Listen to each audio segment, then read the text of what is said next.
Dragons had set the sky ablaze.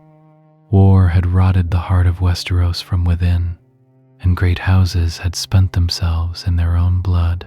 The South believed that all that remained now was a weary peace, but they had forgotten one thing. In this realm, war sometimes begins with fire and answers to winter. For the last great shadow that came after the dragons was not a Targaryen, but a Stark, and his name was Cregan Stark, the Wolf of the North, the man who arrived in silence, yet when he came, made the whole kingdom look his way. Tonight, from what part of the world and at what hour are you listening to this story? Do not forget to share it with me in the comments. But the stories of such men do not begin at the moment they step into the hall. They begin among the stone walls that prepared them for that hour. For Cregan was not the son of some ordinary noble house. He was the heir to a line whose name was spoken alongside winter itself, the child of the Starks, who had once ruled the North as kings, and who, even in the age of dragons, had preserved the memory and the dignity of the North. Winterfell was not merely a castle.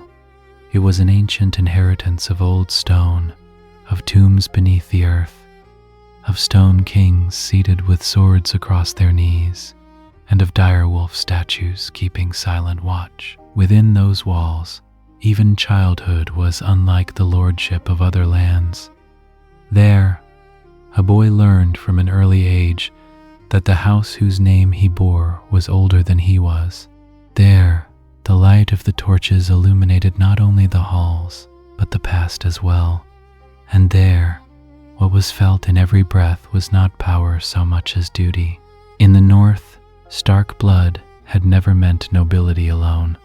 It meant enduring in the cold, keeping silent, passing judgment, and, when need be, being as hard as stone, even toward those one loved. At the very threshold of youth, Cregan was a boy learning to walk beneath the shadows of the winter kings who had lived before him. He was not yet a legend, but he was growing at the very heart of the place where legends are born. Then death came, as it so often did in the North, without display and with a certainty that could not be undone. When his father, Cregan Stark, died, it was the year 121 after conquest, and the lordship of Winterfell fell upon the shoulders of a boy of only 13. In other lands, such an age might still have been counted as the season of guardianship, but in the North, age was a teacher as merciless as the turning of the seasons. When Cregan was declared lord that day, true power was not truly placed in his hands. What he was given was more a name, a title, the formal shape of a burden. Real rule remained in the hands of his uncle, Bernard Stark. Bernard, brother to Rickon, governed the North as regent during the young lord's minority. At first glance, it seemed an act of order being preserved, as though another hand had taken hold of a falling stone to keep it from striking the ground. But as time passed, the young Lord of Winterfell began to understand that the stone was not merely being held, it was being slowly withheld from him. For a regency sometimes begins as protection, then becomes habit, and at last turns into possession. As Cregan grew, the shadow he grew most accustomed to was not snow or wind, but this silent barrier standing before his own place. Then death came, as it so often did in the North, without display and with a certainty that could not be undone. When his father, Cregan Stark, died, it was the year 121 after conquest, and the lordship of Winterfell fell upon the shoulders of a boy of only 13.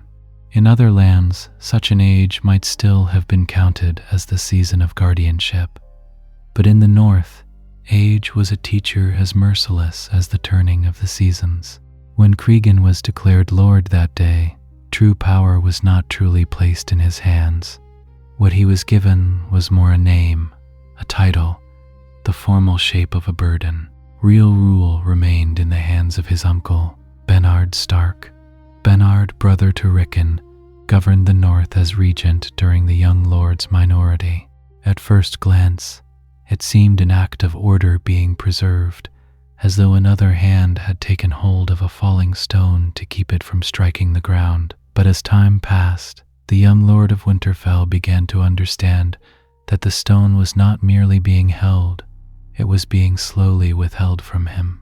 For a regency sometimes begins as protection, then becomes habit, and at last turns into possession. As Cregan grew, the shadow he grew most accustomed to was not snow or wind, but this silent barrier standing before his own place. And that shadow did not fade even in the years when he was meant to be counted of age. In another land, a lord who had come to the proper years might inherit not only his title, but his authority as well.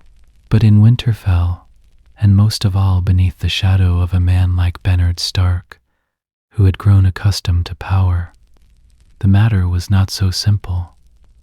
Cregan grew older, yet rule did not wholly pass into his hands, and so his first true war began not on battlefields, but within the halls themselves.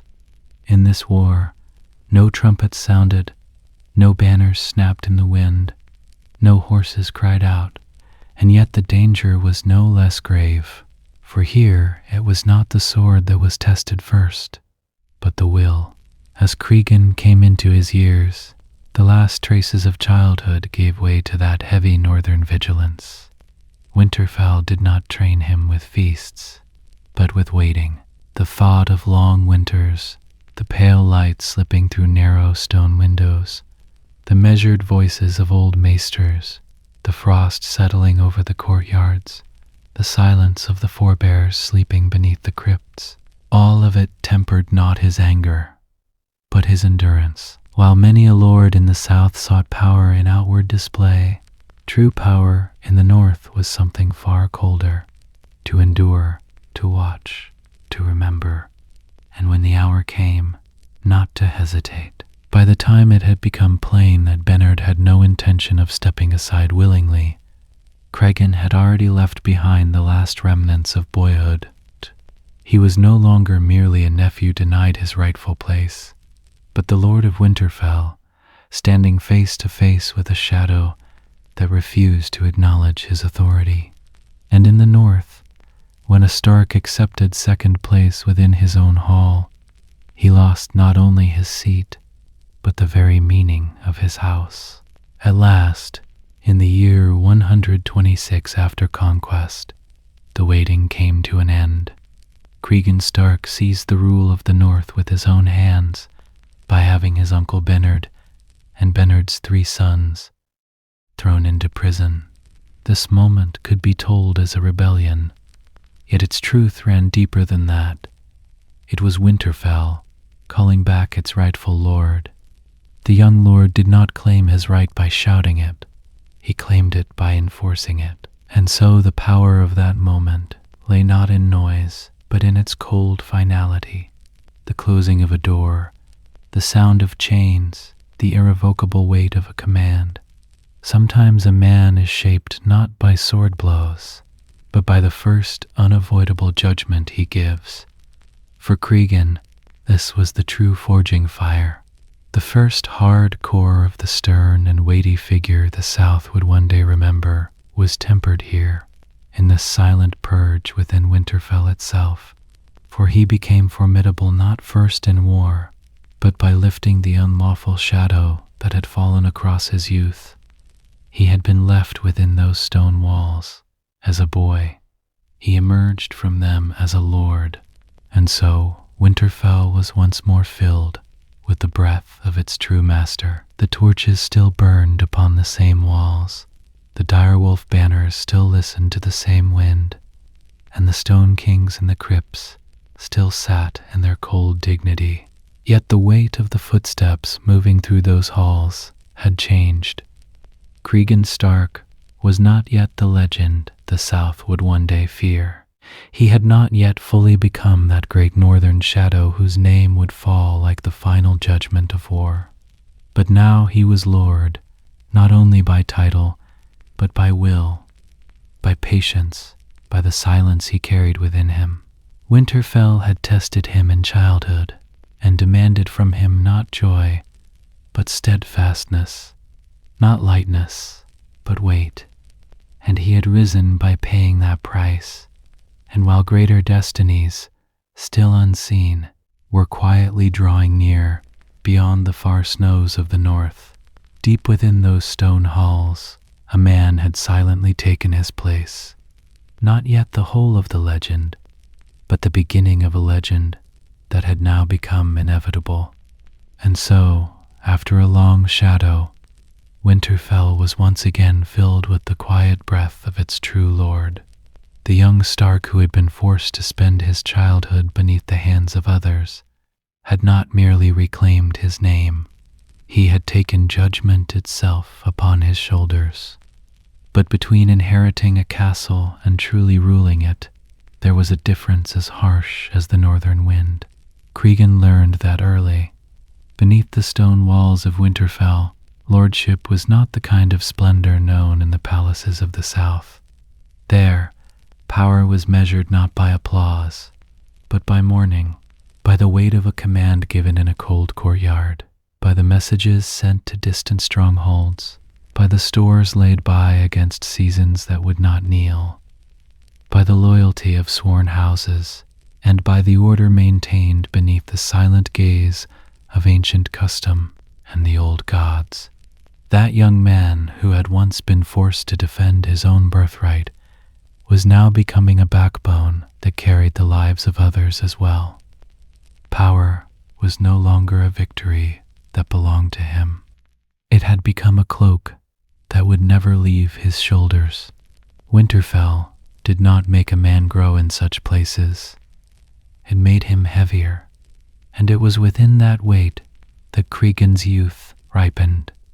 The fires burning in the great halls never wholly drove back the dark. They only cast a trembling gold between the stone pillars, making the ancient days seem deeper still. Even when the direwolf banners hung motionless, a man could feel the sound of the wind in those halls, as though the north itself were breathing slowly through the walls. The silence of the weirwoods, the stone faces of the Stark kings sleeping in the crypts, the scent of frost creeping beneath the thresholds, the ice cracking in the yard at dawn, the short and measured words spoken beneath heavy cloaks, all of it shaped Cregan's nature, not into the showy courage of a knight, but into something older. As he learned to rule, he was also learning what a Stark lord truly was: to decide alone, not to come too late, not to speak more than was needed, and to carry the whole past of his house behind every command. He was young, yes, but the burden laid upon his shoulders had already given him that northern gravity which made him seem far older than his years. One of the quietest, yet deepest turns in that transformation was his marriage to Aranori. After Cregan had established his true rule in Winterfell, he married Ara, his companion from childhood. Ara was a daughter of House Nori, born of the hard and ancient world of the mountain clans. And so this union meant more than the closeness of two people. It was also the binding of the North's own inner veins more tightly together.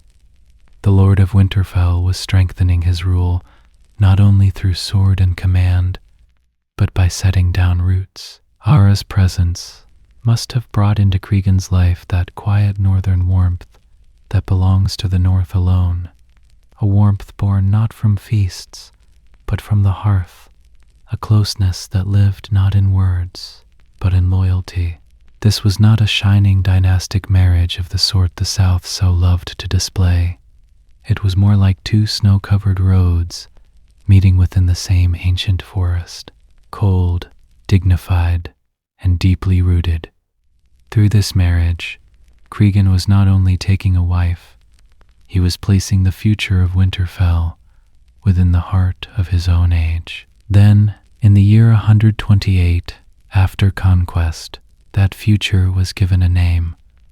Ara Nori bore Cregan a son, and the child was given his grandfather's name, Cregan Stark. At times, the continuation of a house can seem greater in the silence of a single cradle than in the presence of an entire castle. In a place like Winterfell, this was not merely the moment a man became a father. It was the carrying forward of memory, blood, and name, the inheritance that others had once tried to withhold from Cregan in his youth had now become visible once more in the face of the next generation. Yet even the joy of the North is often fragile, for there no blessing is ever wholly parted from mortality. Rickon's birth was a promise of continuity, but it was also a reminder of how thin a line life is carried upon. Cregan's own youth had been hardened by pressure and delay, and now, in the small heir he held in his arms, there was a delicate hope that the same name might one day endure in gentler fashion. The future of a house is sometimes built not by a battle cry, but by the quiet rhythm of a child's breathing. Rickon entered the stone heart of Winterfell as just such a silent promise, but this new settling of roots did not soften Cregan. It made him an even more grounded, even weightier lord. He was no longer merely the young man who had stepped out from beneath the shadow of a regency. He was now a northern lord who deepened his house through the presence of his wife, extended his line through the birth of his son, and understood that his judgments bound not only the present, but the days yet to come. Beneath the stones of Winterfell, some men grow stronger, while others turn to stone. Cregan Stark walked a third path between the two. He hardened, but without becoming hollow. He grew colder, but without losing his meaning. He grew heavier, but never bowed. His greatness did not lie in noise, but in continuity. As the days gathered one upon another like snow, ash, and torchlight, Cregan was setting down roots within the age that was his. Winterfell was no longer only an inheritance that carried him. He had become one of the men who carried Winterfell in return. And yet, nothing that takes root in the north can remain wholly apart from the rest of the world. Beyond the wall the winds turn, and in the south, other storms begin to take on names. Cregan Stark's roots were sinking deeper, his rule was settling like stone, and his blood was reaching into the future through his son. But across the rest of the realm, the shadows of dragons had begun to stir in restless motion. Winterfell was still quiet. The hearths were burning, the banners stood unmoving, and the dark halls still held their ancient dignity. But far away, there were great upheavals not yet arrived at these stone walls, and sometimes even the oldest castles first sensed the fate drawing slowly toward them by the shifting of the wind. And so, within the stone heart of Winterfell, that young wolf lord who had taken root there began, for the first time, to feel the true weight of a storm rising beyond the north. While dragons in the rest of the realm were setting their own bloodlines ablaze, that turmoil came first in the form of tidings. Rumors rising from distant castles, loyalties divided, oaths sworn over the throne, claims made and proven in blood. Though the fire in the south reached the snowbound lands only as smoke, Winterfell was never a place that took such things lightly. Cregan Stark was no longer merely a young lord ruling over his own halls, his own banners, and his own northern houses. He was becoming a ruler who listened, weighed, and understood that one day he would have to decide for the whole of the north. And then, one day, that distant war arrived not only as news, but beneath the shadow of wings. When Prince Jacaerys Valerion came to Winterfell upon the back of Vermax, seeking the support of the north in the name of his mother, Rhaenyra Targaryen. Ice and fire looked upon one another within the same stone walls for the first time. The power of that meeting lay not in its noise, but in the deep harmony of its opposites. Jacaerys carried the dragon blood of the south. He was a child of courtly intrigue, of rival claims to the throne, of a dynastic memory written in fire. Cregan, by contrast, was the son of stone, snow, silence, and the long northern nights. In him there was not the spark of flame, but the heavy constancy of winter. And yet the two young men found in one another not only strangeness, but a kind of recognition as well. Both bore burdens greater than their years. Both felt the future of ancient houses resting upon their shoulders. Both had been made old too soon beneath the shadows of fathers' bloodlines, oaths, and approaching loss. The chronicles say that Jacaerys reminded Cregan of his little brother who had died, and perhaps that is why the bond between them was not forged by politics alone. In the torchlit halls of Winterfell, in the hunts, at the drinking table, in training, and in long conversations, a respect took shape. It was not the closeness of temporary advantage speaking in the language of need. It was more like the quiet brotherhood of two young men who recognized the weight in one another at first sight. For Cregan, this meeting was the moment that showed him not every message from the south was equally hollow. For Jacaerys sought the respect of the north, not through pleading, but through dignity. He came to Winterfell not merely as a prince asking for soldiers, but as a hand extended from one ancient house to another, at the breaking point of history. And in the end, that hand was met with an oath. The agreement, later remembered as the Pact of Ice and Fire, meant more than the choosing of a side in war.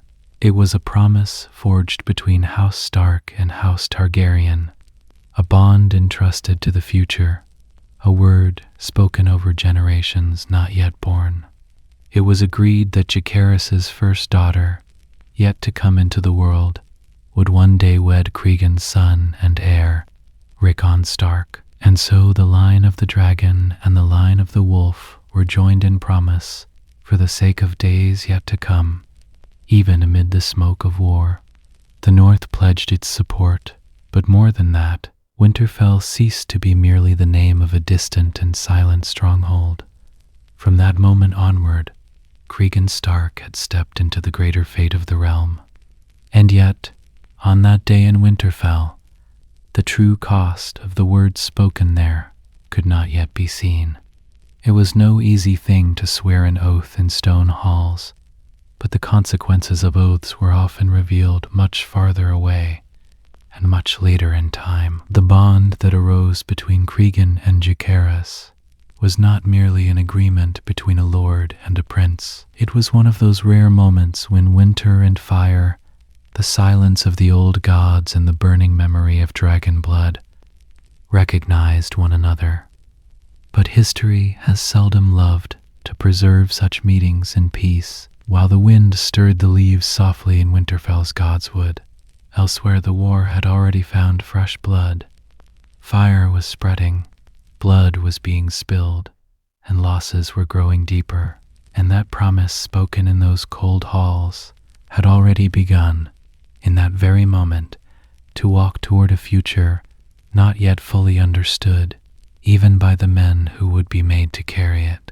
And so the oath sworn at Winterfell did not remain merely a cold promise cast into time.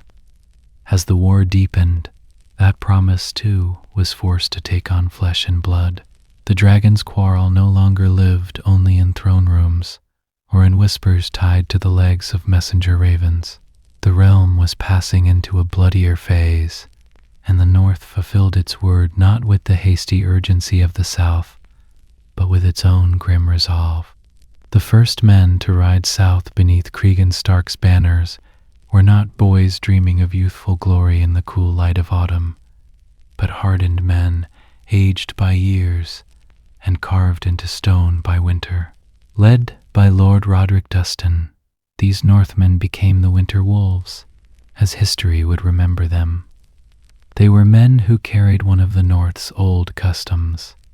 When a long winter drew near, the old would leave their homes behind, leaving food for the young, and count death not as a distant possibility, but as one of their companions on the road. Many did not expect to return, and so their march south was not merely the sending of soldiers.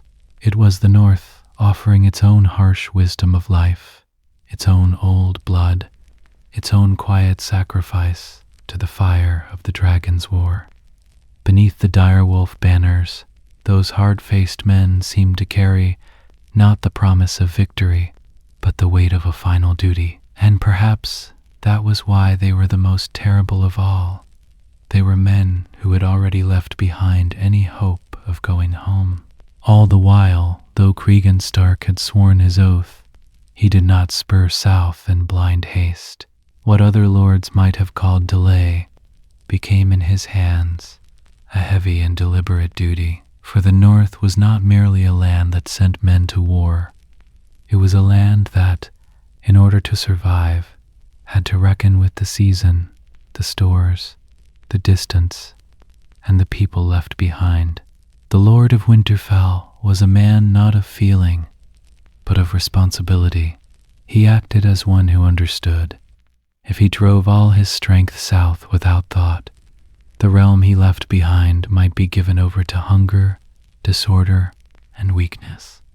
And so Cregan moved with the northern judgment that knew patience to be as necessary as the sword. As winter drew near, he waited for the last harvest to be gathered, raised his greater host, and set his march according to the truth of the season, the road, and his land. This delay was born not of fear, but of judgment. It was the mark not of weakness, but of discipline. For some men rush headlong into war, while others do not stir until the weight of war can be borne by themselves and by an entire realm with them. Cregan Stark was of the latter kind.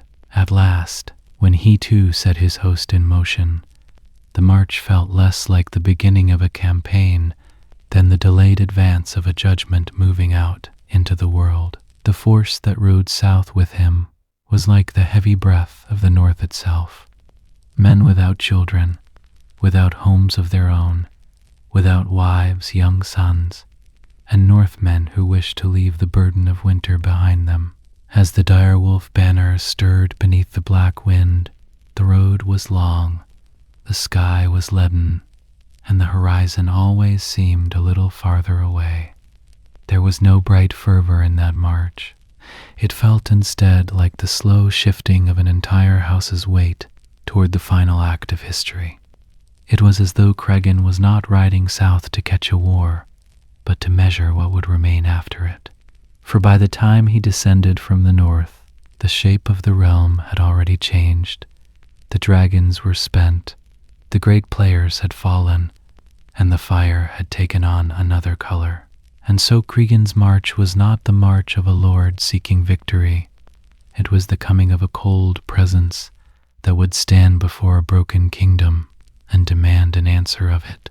The South had already fought most of its war, but now the North was coming, and sometimes the power that arrives last is not the lightest, but the heaviest. By the time Cregan Stark reached the South, the war had nearly consumed itself.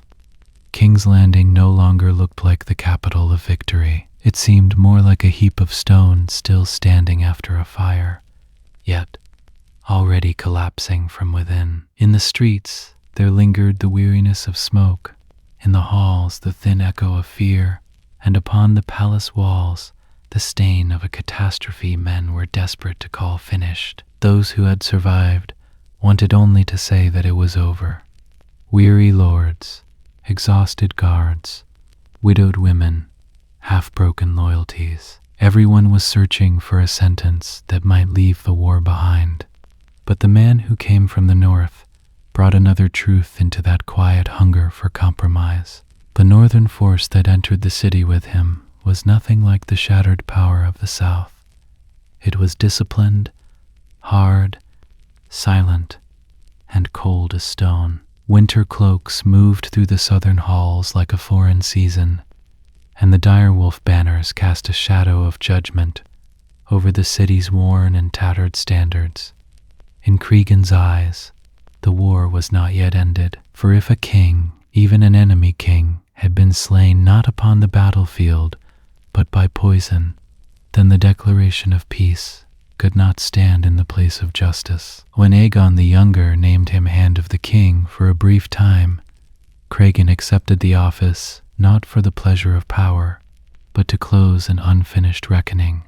At first, he had thought to continue the war itself, marching on Storm's End, Old Town, and Casterly Rock. But when the political reality of peace closed that road before him, the edge of his sword turned away from conquest and toward judgment, and for 6 days the capital felt the cold breath of the north at its neck. Thus was born the time history would remember as the Hour of the Wolf.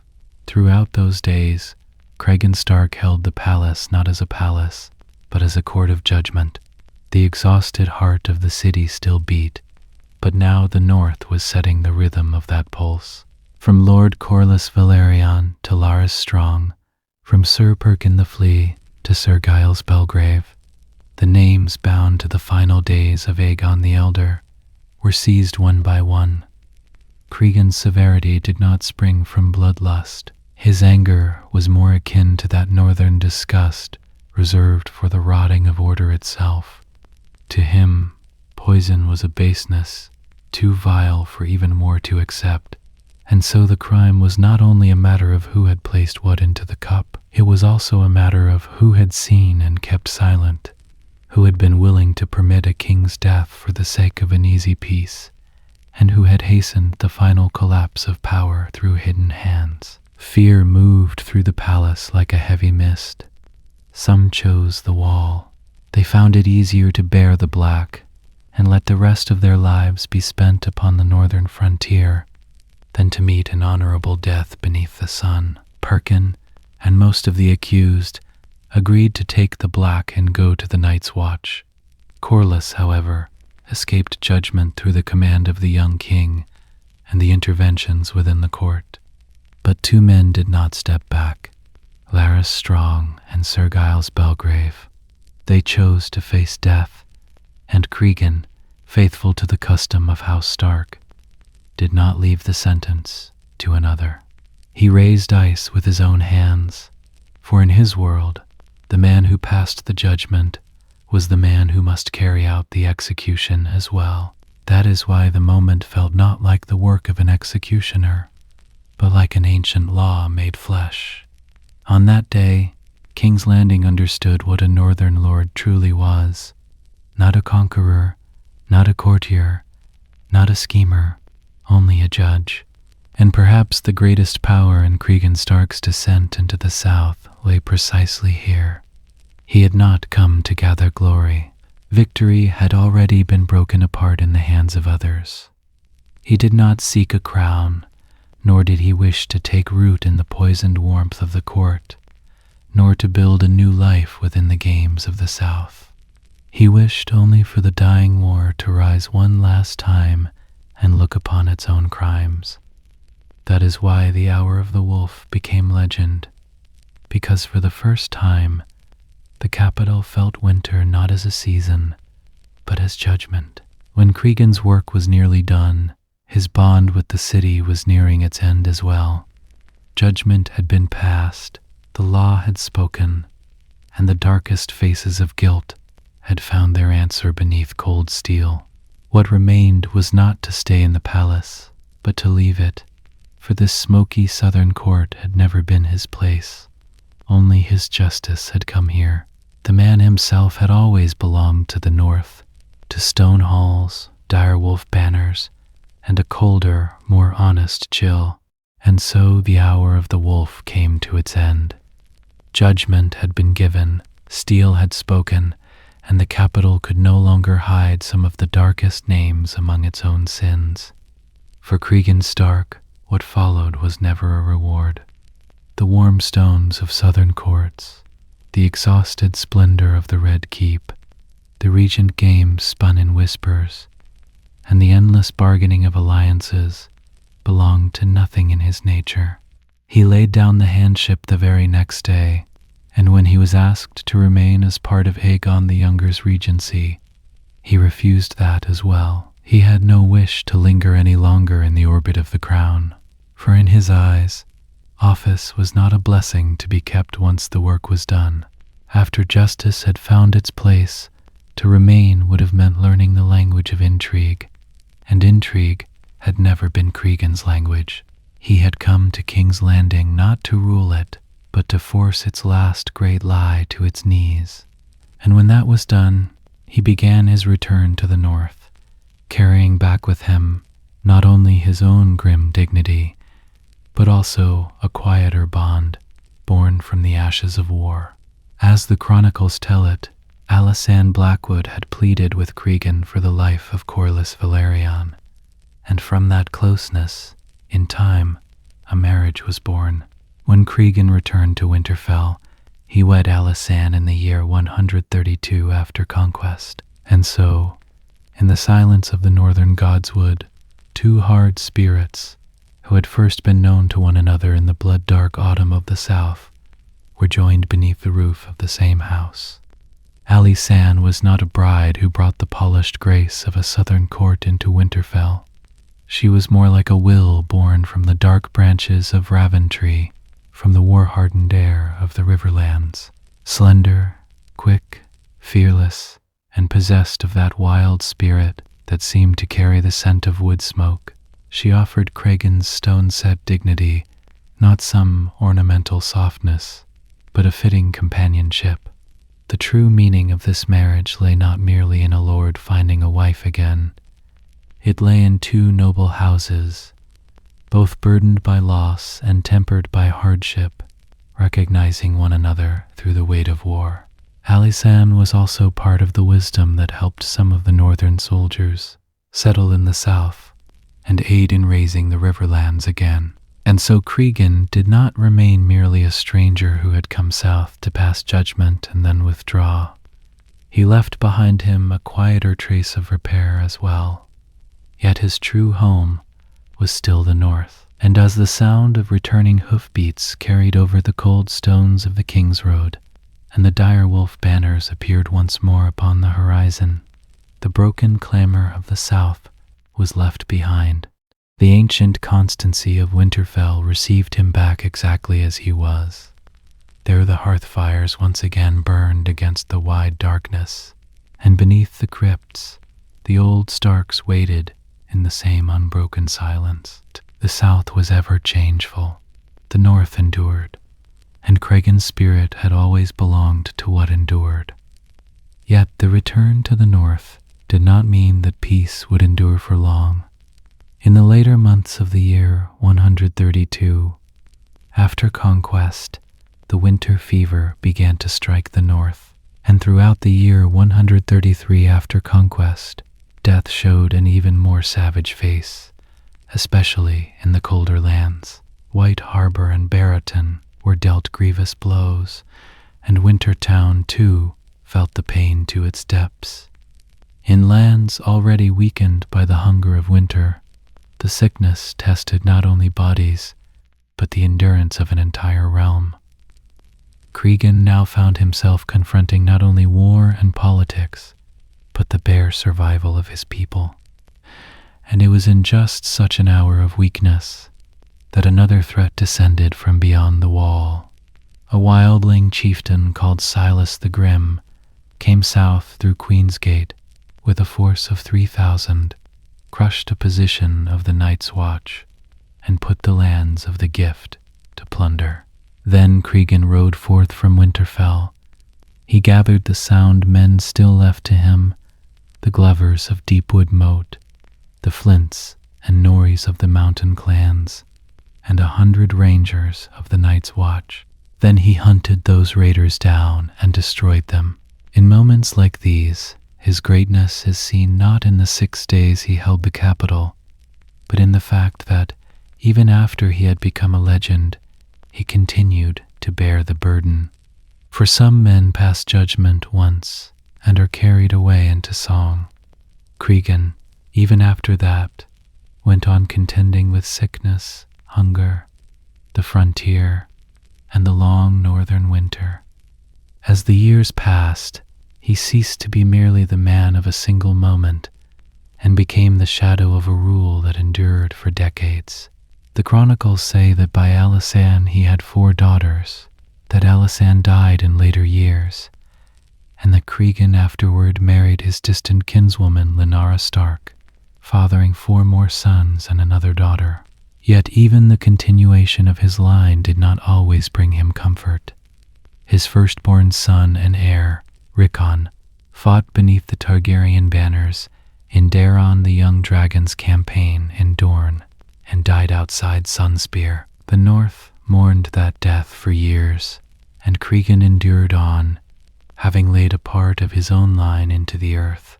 For a father to outlive his son is a wound that never fully closes, and all the more so when that son has been seen, from the cradle onward, as the bearer of the future. Even so, Cregan continued to rule. His long life earned him the name, the Old Man of the North. The exact year of his death is not known, but he was still alive in the year 157, after conquest, and by then had ruled for many long decades. In time, he was laid to rest in the crypts of Winterfell, though the succession after him remained knotted and hard in its own way. The later generations of House Stark would at last continue through his younger son, Brandon. And so Cregan's blood went on walking through the stone memory of the North, not only in his own age, but long after him as well. In the end, what remained was something heavier than the brightness of a single great moment. Cregan Stark was not only the judge who rode south and fell upon a capital like winter itself. He was the boy who reclaimed Winterfell in his youth, the lord who gave his word slowly but, once given, kept it to the very end, the ally who carried the dignity of ice into an age of fire, the northern ruler who measured his oath not by men but by the season itself, the guardian who did not abandon his people in the face of plague and raiders, the father who lived to see his son die and yet remained unbroken. And the name that grew heavier in silence across the passing decades. Many kings sat higher thrones, but very few left behind a memory as stone-bound as his. For Cregan's legacy does not live in noise. It lives in the cold of the crypts, in the still leaves of the godswood, in the torches burning softly within the dark hall, and in that old feeling the North has never forgotten. Duty, silence, judgment. In the end, the man departs. The horses fall silent. The hearth fires die. Snow settles once more upon the grave markers. But some names are kept by the season itself. Cregan Stark became one of them. Winter did not forget his name. And so the story of Cregan Stark slowly fades into silence among the cold stones of the North. If this journey brought you some measure of peace tonight, do not forget to like the video and subscribe to the channel. And in the comments, you can also share where in the world you are listening to this story and at what hour. Now let the fire die low, let the halls fall silent, and let the rest of the night tell its tale in whispers.